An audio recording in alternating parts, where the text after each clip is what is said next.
playback? Yeah.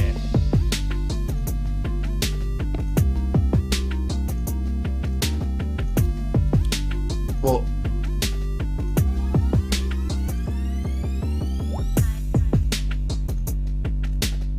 but I still don't even see a show. Like,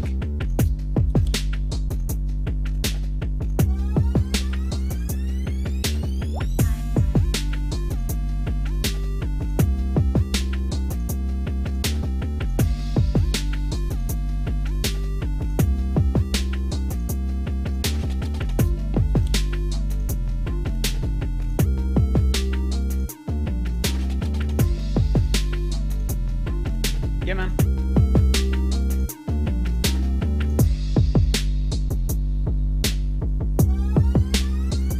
What is happening, everybody? Welcome to the second MLB Live Before Lock today. We had the early baseball slate. We've got the late baseball slate. And then, of course, tonight we've got game 5 of the NBA Western Conference Finals. So we'll see. Is this going to be the end of the Western Conference Finals, or will it be extended when we get another game on Saturday? So check that out later today, because we're going to have NBA Live Before Lock. And, of course, myself and Josh are going to be hopping into playback to go ahead and watch that. But before we get there, myself and Matt Belman to break down tonight's small 4-game slate. So we've got an hour to play with here. I don't think we're going to need all that time, but we do have it available to us. So if you guys have a lot of questions and want to ask, throw those into the YouTube chat, at me in Discord. One of the perks of being a Stochastic sub is you do get access to that Discord channel. But before we start answering some of those questions, Matt Belman, how are you doing today, man? I'm good. Pretty much status quo over here. Had a pretty decent early slate. Not quite enough to get to the top, but we'll take it. Pretty similar early and late slates, except for that this one that we're about to talk about has much better pitching. So should be at least better to talk about, if nothing else. I was doing like pretty decently on the afternoon slate, and then that Rays A's game just never ended. It kept going into extra innings. Players were scoring extra fantasy points. So I went from like slightly up to losing like half my entry fees by the time that the extra innings played out. So that was a little bit tilting, but hey, we got tonight's slate to break down here. We've got some interesting pitching options. We've got some stacks to talk about. And then I do enjoy these like 4, 5, 6-game slates where we do get to talk about some leverage spots.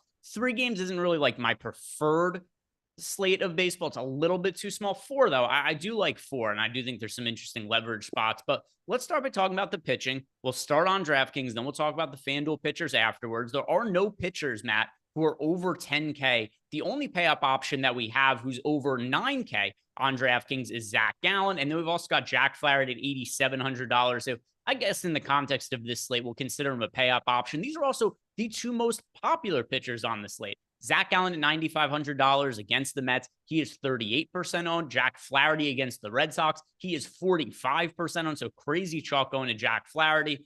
Between the 2 pay-up options, who also happen to be the 2 most popular pitchers on the slate, who's your preference between the 2 of them, Matt?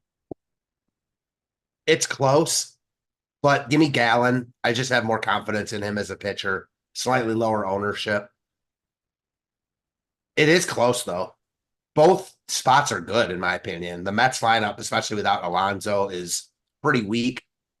The Red Sox are continuing to throw out a very weak lineup with the injuries they've had. So I think it's really good spots for both, and I completely understand why they're getting a ton of love. If I had to choose, though, it'd be Gallen. How about you? So between the 2 of them, I have a little bit more exposure to Jack Flaherty. The caveat here is that I'm underweight to both of them. So they are, let's see. So my current exposures, they are, they're 2 of my most rostered pitchers, clearly on the slate, but still we've got Jack Flaherty north of 40% owned. And then we've got Zach Gallen, who, like I just mentioned, is nearly 40% owned himself. So I am underweight to both of them. I don't think they're bad options. If you guys are playing cash games on a 4-game slate, if you guys are really feeling sadistic, yeah, go ahead and play Zach Gallen and Jack Flaherty, both of them in cash games. But for tournament purposes, I'm going to be a little bit underweight to the field on them. I also have some interesting ways to get leverage off of them with stacks they'll be talking about. Don't hate either of them. I just think they're each individually a little bit overowned, which also shows up in our top pitchers tool. They have the 2 most negative leverage top pitcher scores of any pitchers on the slate. So I'm going to be building some lineups that leave salary on the table, Matt, and getting a little bit different at pitcher in ways that I can. Don't hate him, but it's just a lot of ownership for a 4-game slate. I agree. I don't think either of these guys are like perfect in terms of their quality or in the spots they're in. I just do think they look the best, all things considered. But I'm totally with you. I don't think you have to play either of them. And then something that I think is pertinent to a 4-game slate, and a question we got from Casey Leatherwood in chat. Casey asking us, is it viable to roster 2 guys from the same game tonight? Talking about pitchers. Yes, absolutely. There is no issue with that whatsoever. Honestly, I don't have an issue with it on like a 13-game slate, but especially Same. on a 4-game slate, if you're building lineups where you are not willing to play 2 pitchers from the same game, you're taking yourself out of a lot of potential lineup combinations. So yeah, I have no issue with it. Same for you, Matt? Yeah, I prefer playing pitchers from the same game. Again, I don't want to say I prefer it, but it really means very, very little to me on a big slate. So on a small slate, yeah, it's not even something I'd consider. So now with that in mind, we've talked about the 2 pay up options and not like massive issues that I have with either. I'm just coming in a little bit underweight. But what do you make of let's group the next 2 guys together because they're fairly close in projected ownership here. Nick Pivetta is $7,800. Carlos Rodon is $8,200. They're close in price. They're close in ownership. Pivetta is 28% owned. Rodon is 26% owned. Rodon has had, honestly, if we were going through all the possible permutations of Carlos Rodon's season, this is like the least interesting because I thought what we were going to get out of Rodon is either he was totally washed after last year and he was just going to totally suck like he did last year, or I thought we were going to get a bounce back and he'd return to being a Cy Young candidate. Instead, we just got this guy who's kind of been like a nondescript, middle of the rotation type of starter who has a middling price point on a lot of slates. When he has favorable matchups, he ends up being popular. I do know he has a 2.95 ERA, but it's smoke and mirrors. He's got a 4.49 expected ERA, 4.41 FIP. His velocity looks fine. His strikeout rate is down, though. Not from last year necessarily, but his strikeout rate is down from when he was a really, really top-end starting pitcher. So he's been fine. He's a guy who's like, a third pitcher in rotation now for most teams at this point in his career. He's got a good matchup against the Angels. And then you could say a lot of the same stuff about Nick Pivetta as well. So same question that I asked you about Zach Allen and Jack Flaherty. Between Rodon and Pivetta, who's your preference between these guys? Because it is going to be a decision point for a lot of people, I think. Yeah, for me, it's not really that close. Give me Pivetta all day here. Again, you mentioned Rodon's underlying numbers. They call for some serious regression sooner rather than later. The Angels have been very good against left-handed pitching lately, so I think it's a much trickier spot for Rodon. Pivetta got hit around last time, but he's got supreme strikeout upside. I think he's the much better play here. How about you? Man, I have it close between the 2 of them. For reference, I have in my lineups right now, which we're still waiting on the Yankees and Angels lineups, unless those have come out since the show started. So if the Angels lineup, which I mean, the Angels lineup always is not good, but if it's somehow even more watered down, that could also change some of my lineups. I have 29% of Carlos Rodon, Matt, and I have 29% of Nick Pivetta. So it is identical exposures that I'm getting to the 2 of them, but we also have very similar exposure to the field. Field expect for 26 and 28%. So I'm a little bit overweight to both of them, but I do agree with you that if I had to pick just one of them that I maybe have a little bit more confidence in, I'll let the tiebreaker be that Nick Pivetta is both cheaper and is pitching at home. So if you guys are in a situation where you're trying to pick between the 2 of them, I do feel a little bit better about Nick Pivetta. But both of them, I'm slightly overweight to in a similar way that I was slightly underweight to Gallen and Flaherty. But both these guys in mid-range, I like that we're getting them at a pretty depressed ownership relative to Gallen and Flaherty. We don't have quite as big of a gap between them in our projections. So Rodon, Pivetta, I'm going to be overweight to each of them. But like you, if I had to pick one, I would lean a little bit more towards Nick Pivetta. Punt options now. Christian Scott, Trevor Williams, Patrick Sandoval, Ray Kerr, which this should not be a pitcher name. This should be a hitter name because Raker that's an awesome hitter name. And somehow the guy ended up being a pitcher. That's a mistake. He should rename himself in some way or just change his position. But he's going to be very popular today. 31% projected ownership going to Ray Kerr. And then we've got 25% ownership going to Christian Scott. Nobody playing Trevor Williams or Patrick Sandoval today. Do you have a preferred punt pitcher today? It's probably Kerr. He's the cheapest. And it's just a product of the slate in the sense that we don't have any slam dunk options and there's expensive bats, namely the Braves and Yankees. So Kerr, Kerr and Scott are both getting a good amount of ownership. And I get it. Like, you need cheap options to spend down. I don't think either of those guys are perfect choices here, but it's kind of what we're working with. How about you? Yeah, it is going to be Scott for me, who's currently my most rostered pitcher on the entire slate. It doesn't really make a lot of sense to me that Kerr is more popular than Christian Scott. Like, I get that you're getting salary savings from him, but Christian Scott is one of the best pitching prospects in baseball. And Matt, how many times have we done these shows where, at least for me, the way that I'm pretty consistent with this particular piece of my analysis, if somebody is 29 years old, they've spent their entire career in the minor leagues, they're an unranked prospect.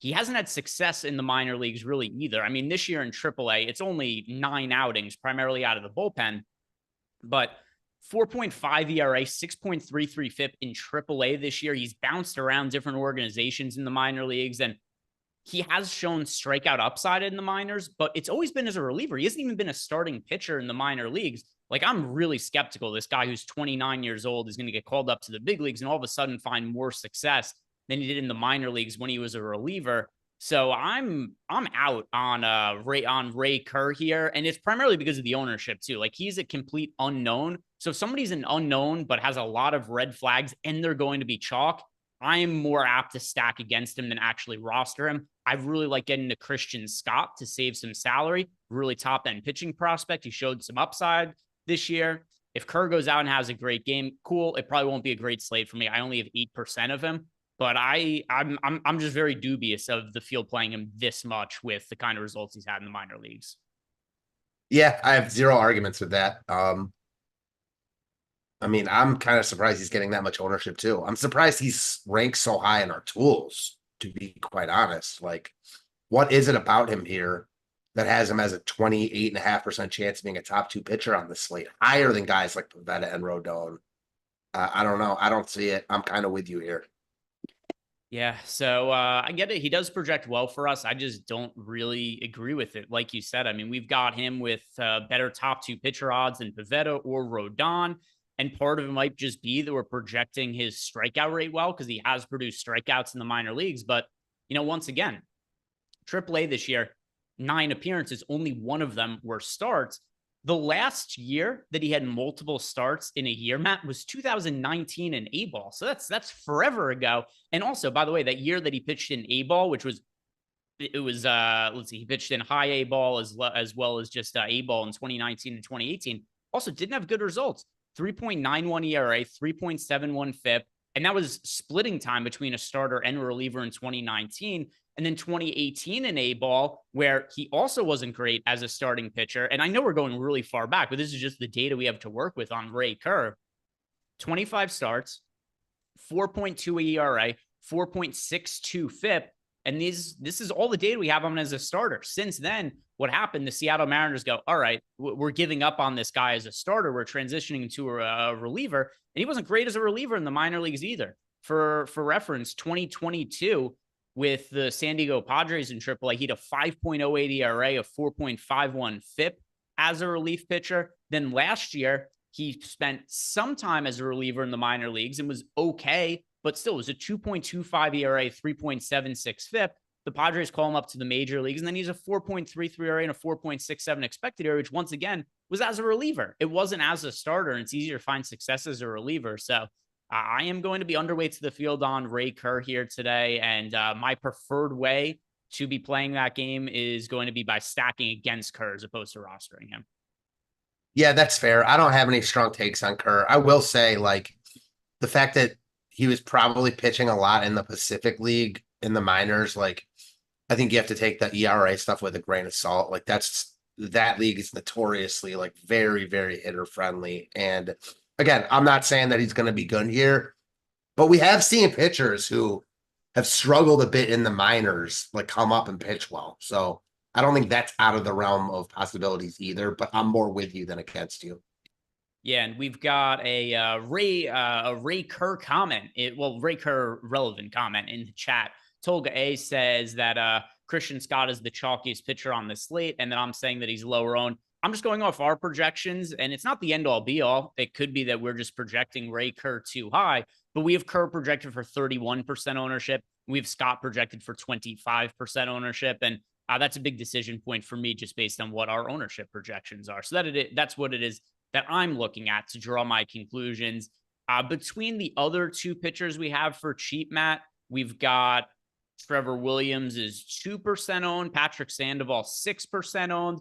I do suspect that, just applying some logic to a 4-game slate, I do think that there's probably going to be slightly less ownership on Ray Kerr and in turn slightly more on Trevor Williams and Patrick Sandoval. Not because they're great options, but it's a 4-game slate. So I don't actually think these guys will only be 6 and 2% owned. I think people want to differentiate and get to some of these other pitchers, but do you have any interest in playing Sandoval or Williams for what is going to be certainly going to be low ownership, maybe not 2% on Trevor Williams, but still he's going to be very low owned.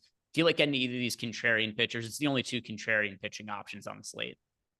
I think that's the only reason, is that they're the 2 not getting love. But I'm also with you. I think they probably come in a little bit higher than we're projecting. That said, they're still going to be nice leverage plays considering where they stand in the tools. Like, I'm not sure whoever said that, but I also won't be surprised if Scott is one of the most popular pitchers on the slate, the highest cheap option by a good amount, because people know Arizona has been awful, especially against right-handed pitching. Scott has been popular and he's so cheap. So I think that Scott is going to get the majority of this cheap ownership. So Sandoval and Williams as pivots, I don't hate. I mean, they're not that far away in the top pitcher tool. You're playing with fire and it's probably not going to work out, but on slates this size, it's almost like all things go, you know?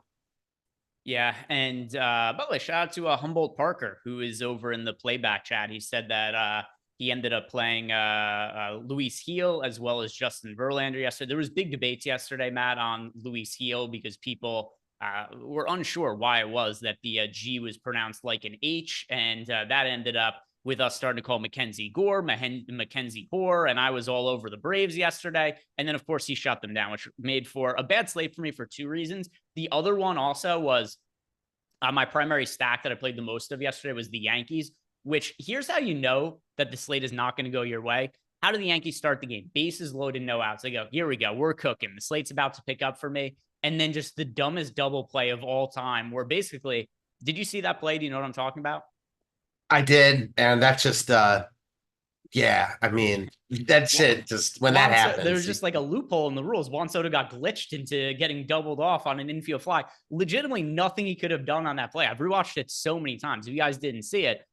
So the Yankees have the bases loaded, no outs in the first inning yesterday. Giancarlo Stanton ends up hitting a pop out directly over second base. So Juan Soto, who has a slight lead, is off of second base. Here's the problem.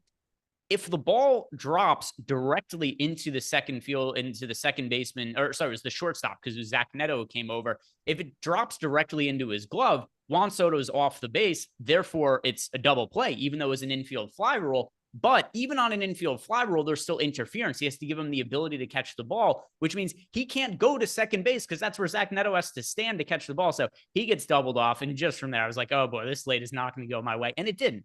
But anyway, neither here nor there. Luis Heel ended up having a big game yesterday. So Humboldt Parker, shout out to him for being on Luis Heel yesterday, as well as Justin Verlander. And then also something else. I've got some futures on Luis Heel to win Rookie of the Year, and that's starting to look good, especially because Mason Miller's starting to fall apart a little bit. You could still bet Luis Heel. He's plus 200 to win Rookie of the Year over on DraftKings. I recommend you guys go ahead and check that out for American Rookie of the Year. I think that's a pretty good look there. And one other thing that I want to bring up, somebody in chat asked about Trevor Williams' swinging strike rate. It's down this year. Who is that question from? It was Calvin Ray. Calvin Ray asked, what is Trevor Williams' swinging strike rate this year? It's bad.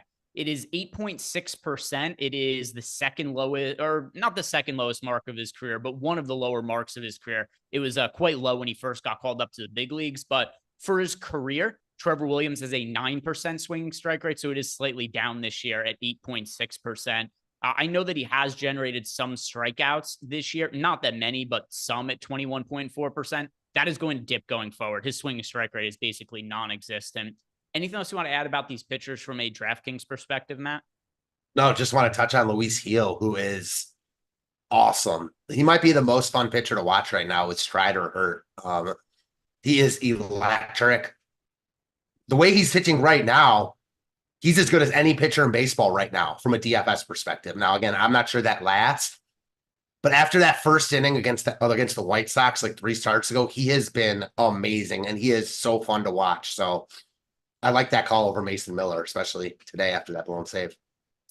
Let's see what it is that we have in our Discord channel for questions. If anything about the DK pitchers, which nothing has come across. If you guys do have a question for me, throw it into the channel and I could answer it here on the show. And then also, don't forget that if you do want access to not only our Discord channel, but all the tools that we have here at Stokastic, now's the time to sign up. Now, we got that promo code Mookie going on. There's a link below in the description box. It's already got that promo code loaded in. And if you sign up for any of our monthly packages, we've got our data package, we got the Sims package, the Sims Max package. You sign up for any of those with the promo code Mookie, and you are going to get yourself 50% off. That deal is going to be ending tomorrow. It's something that we thought would be a fun way to get some more people playing MLB DFS with the NBA season ending. So promo code Mookie, get yourself 50% off. With our Sims package, you can build your lineups on our site. You can build up to 5,000 lineups. Then you can simulate them 40,000 times to identify which lineups are the best. And then, of course, you get access to our player projections, ownership projections, all the tools, top stacks, top pitchers.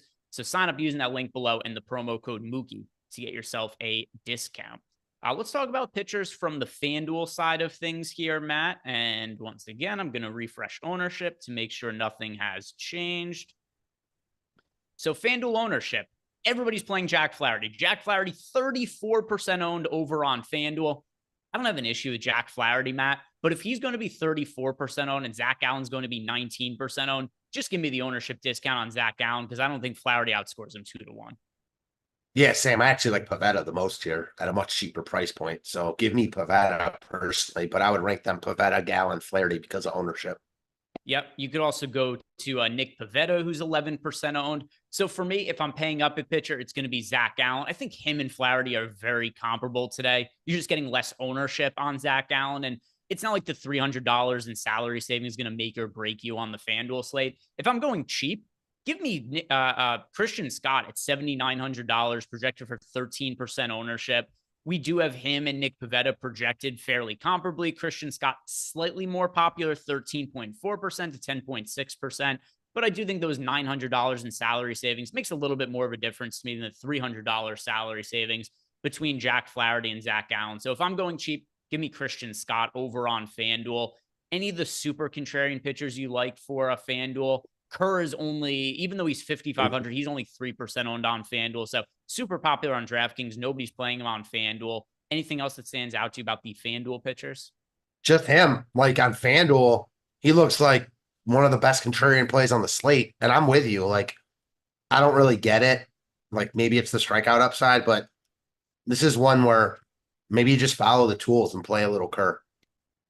Yeah, we got Ray Kerr. I'd say the reason that I don't want to play him over on FanDuel is considering he's been a reliever for, what is it, 7 years now? Like whatever the time frame is. I'm skeptical he goes more than like 3 or 4 innings, which is problematic for FanDuel. It is. I'm with you. I also don't think the opportunity cost is like that high tonight just because of there aren't that many other options. But to your point, like it's unlikely one of Flaherty, Gallen, Pavetta, Scott aren't like don't throw a quality start, etc. So I'm with you. All right, let's see if there was anything. No questions about pitchers here. So Mike, if you wouldn't mind, let's pull up the lineup generator and let's build some lineups for DraftKings and FanDuel. We'll see what we're getting to there. Then Matt and I will talk about what stacks we're playing in single entry as well as in what stands out for large field tournaments. And then we'll do our home run picks and we'll call it a night. So I'll pull that up here, Mike. Let's look at the lineup generator, which also, if you guys want to sign up for, link below in the description box. Mike, you got to log in. Mike isn't logged in. All good. Oh, do we can't? Oh, there we go. He's good now. I was going to say, do we cancel Mike's subscription? Yeah, let's start with DK. And let's build some contrarian lineups because it's only a 4-game slate. We'll see what that ends up getting us to. Shout out to Obi-Wan, by the way. Obi-Wan saying, what's good, fellas? Says, hey, Greg, Matt, and Mike. Obi-Wan over in playback chat. So let's see.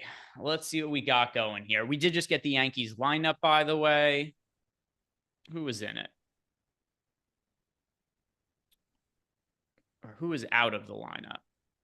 Because I see Oswaldo Cabrera is in. Something's different about the Yankees lineup. I can't figure it out right off the top from looking at it, but no big deal. No big deal. Let's check out those DK lineups, Mike, and let's see what we're getting to as far as pitchers. First, hey, our data really loves Ray Kerr tonight. So we got Raker here. He is in about half of our lineups. We've got Nick Pivetta in a third of lineups. There's Jack Flaherty in 40% of lineups. There's no Rizzo is the Yankees lineup thing. That's what it was. Good call. I couldn't figure it out from just looking at it. That's one of the hardest parts about just getting lineups while we're on shows is where it's like, who do we have projected in that wasn't before? Because I have to pull up the old projected lineup compared to the new one and look at all the names. But yeah, that does make sense. So no Anthony Rizzo in the lineup. Instead, we got DJ LeMahieu playing first base and then Oswaldo Cabrera in the lineup as well. So that's something that you see in our lineups right here. We're getting to some of Anthony Rizzo. Obviously, he's no longer a viable option on the slate, and I'm going to have to rerun my lineups for myself here.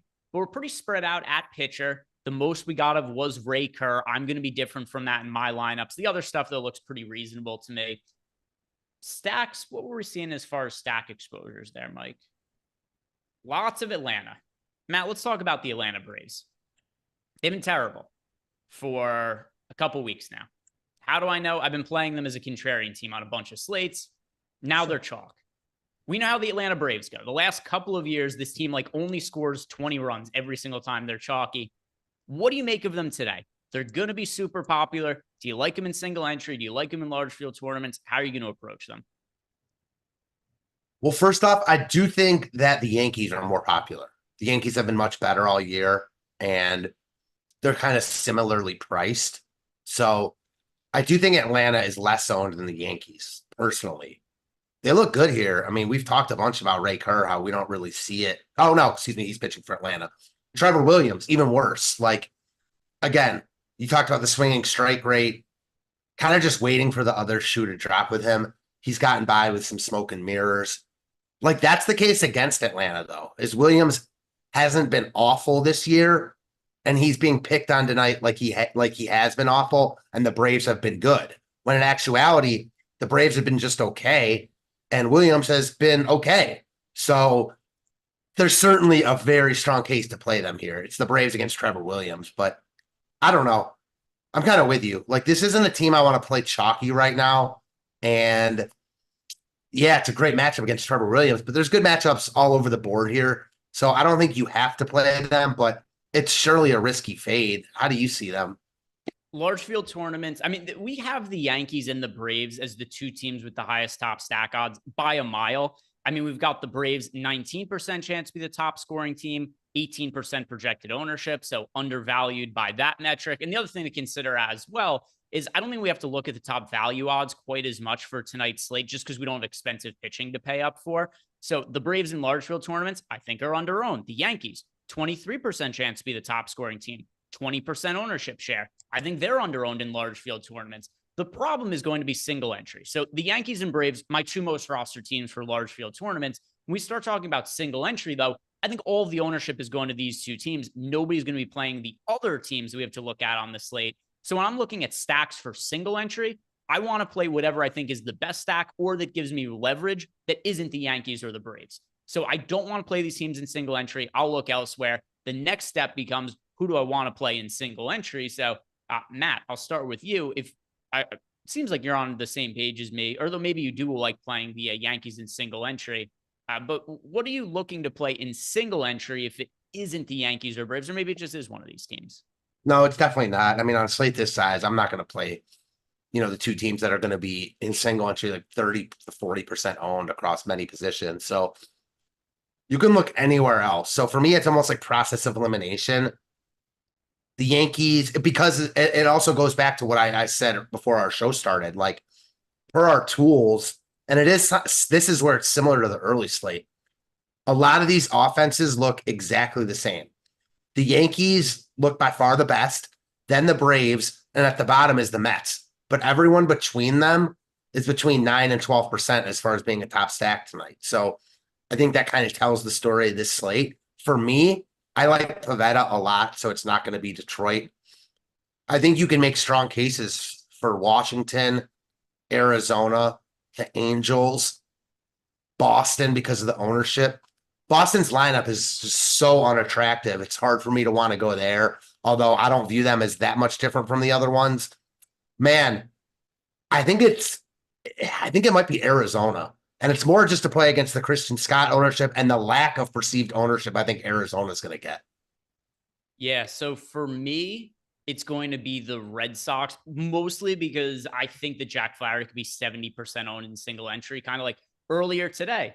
Chris Paddock, I think he ended up being, I forget what the exact number was, but he was like 60 to 70% owned in single entry. I think we could see the same tonight with Jack Flaherty. And, once again, I think Jack Flaherty is fine.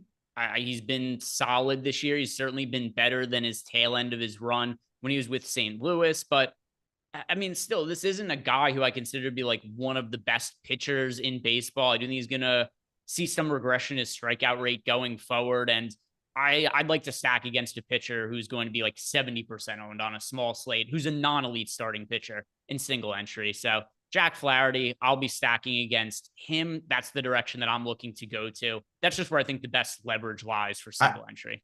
I agree with you. I do think it's like, for me at least, Flaherty is not an elite pitcher, but he's also not like a garbage pitcher that is only getting ownership because of the price, etc. So he's one of those like tough ones. Like on a bigger slate, even if he were getting love, I probably wouldn't want to stack against him. But on this slate, the size of it, the ownership on him is just going to be so increased that you're getting so much more leverage that it works out. So I'm with you, man. If you wouldn't mind, Mike, if you still have it up, can we go back to the lineup generator? If you don't have those lineups up, we could start building some FanDuel lineups. But all right, yeah, let's build some FanDuel lineups in the lineup generator. Then same deal. We'll see what pitchers we're getting to. We'll see what hitters we're getting to, and then we'll make some assumptions about what we want to get to from FanDuel based on some of that data and our own input here. But yeah, same deal. Let's build contrarian lineups again, Mike. I want to see where we're getting to as far as contrarian lineups are on FanDuel. And yeah, save out a bunch of those. And keep in mind, what's going to be a little bit different about FanDuel is the ownership is quite a bit different for the pitchers, which makes some of the leverage situations a little bit different. Jack Flaherty is showing up in about half of our top FanDuel lineups here. Scroll down. I want to see what other pitchers. Kerr is in 20-ish%. Zach Gallen at about 12%. Boy, our data really, really likes Jack Flaherty today over on FanDuel. Let's go to the stack exposures. Yeah, a ton of Atlanta, a ton of the Yankees, Washington showing up in lineups as well. So it is notable that while our data does like Kerr as a pitching option, we also like the Nationals offense. It's not like it's suggesting the Nationals offense is unplayable and that Kerr is going to shut them down or anything. It's just, Kerr is cheap. Projections give you some of him across our simulations, and then stacking against him also makes some sense because he's a high variance pitcher when we know basically nothing about him. For FanDuel, kind of the same deal, Matt. 20% ownership 21% ownership to the Braves, 19% to the Yankees. Both of them look pretty good in large field tournaments. I assume they're going to be over-owned in single entry. If you're playing one lineup on FanDuel right now, which team would you want to be your primary stack? Man, think I might ride with you here on Boston just because the ownership is going to even be so much more. Although my Arizona call out also looks pretty good. So I'm going to say Arizona and or Boston. And you got to stack two teams on FanDuel because you can only play 4.